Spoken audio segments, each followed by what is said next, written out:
Absolument. Israël n'a pas attendu le 7 octobre pour violer 104 résolutions de l'ONU. Oui, mais il se trouve en France et en Russie. C'est ça qui ne va pas. D'ailleurs, personne ne dit que la colonisation a repris en Cisjordanie alors que c'est un territoire qui n'est pas contrôlé par le Hamas et qu'il y a 100 Palestiniens qui sont morts depuis. Alors, attendez.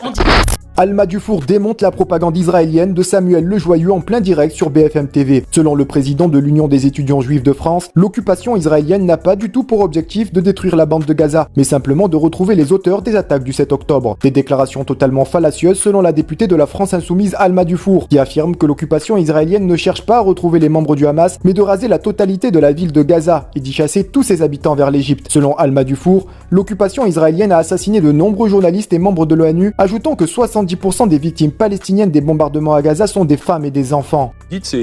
Israël ne veut pas reprendre la bande de Gaza. Elle veut simplement trouver les auteurs du massacre. Une fois que les auteurs du massacre auront été trouvés, les auteurs du massacre en bombardant, en menant la plus grande campagne de bombardement depuis la Deuxième Guerre mondiale, en faisant plus de 70% des victimes qui sont des femmes et des enfants, en détruisant absolument toutes les infrastructures de Gaza Nord.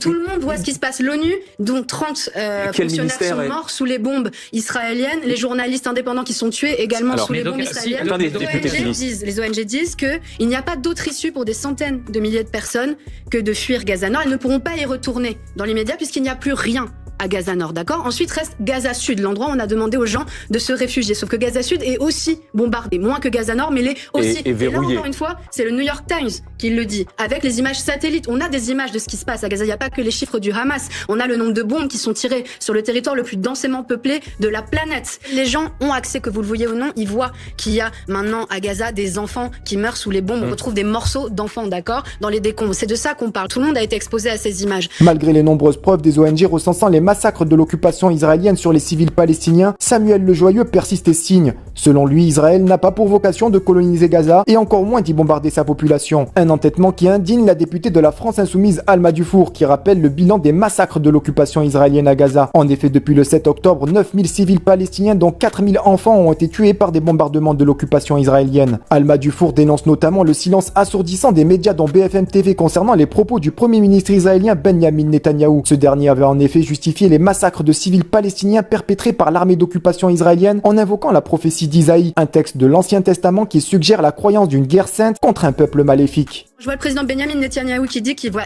réaliser la prophétie d'Isaïe. Qu'est-ce que c'est la prophétie d'Isaïe? Ça veut dire reconquérir les limites d'Israël telles qu'elles étaient dans l'Ancien Testament parce que le Messie va revenir. C'est ça. Aujourd'hui, on a un gouvernement qui parle de ce type de prophétie à la télévision. Et c'est pas moi qui l'invente. Tout le monde a commenté ces déclarations. On aurait bien aimé qu'elles soient diffusées sur BFM TV parce que je suis désolée, mais ça, c'est autre chose que se venger. Une fois qu'un juif est attaqué, d'en trouver des justifications. Et là, on a même une justification a posteriori du 7 octobre. C'est absolument formidable. Mais attendez, monsieur, le conflit israélo-palestinien n'a pas commencé avec le 7 octobre. Absolument. Israël n'a pas attendu le 7 octobre pour violer 104 résolutions de l'ONU. Oui, il se trouve en France et en Russie. C'est ça qui ne va pas. D'ailleurs, personne ne dit que la colonisation a repris en Cisjordanie alors que c'est un territoire qui n'est pas contrôlé par le Hamas et qu'il y a 100 Palestiniens qui sont morts depuis.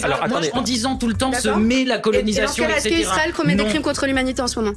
Je suis pas là. Non, mais oui, vous êtes pas là pour condamner. Je ne crois pas qu'on puisse comparer ce que fait Israël actuellement à Gaza et les morts de Gaza, les enfants des villages. Ça tue proprement, c'est pas pareil. Non, c'est pas tuer proprement. Israël ne vise pas spécifiquement des enfants. Il tire sur des écoles, il tire sur des hôpitaux. Alors attendez, un dernier mot, Maître Blard. Et vous, pensez-vous comme Alma Dufour que Benjamin Netanyahou a pour objectif de détruire Gaza et d'y chasser tous ses habitants? Donnez-nous votre avis en commentaire. En attendant, rejoignez-nous, soutenez l'information Break News.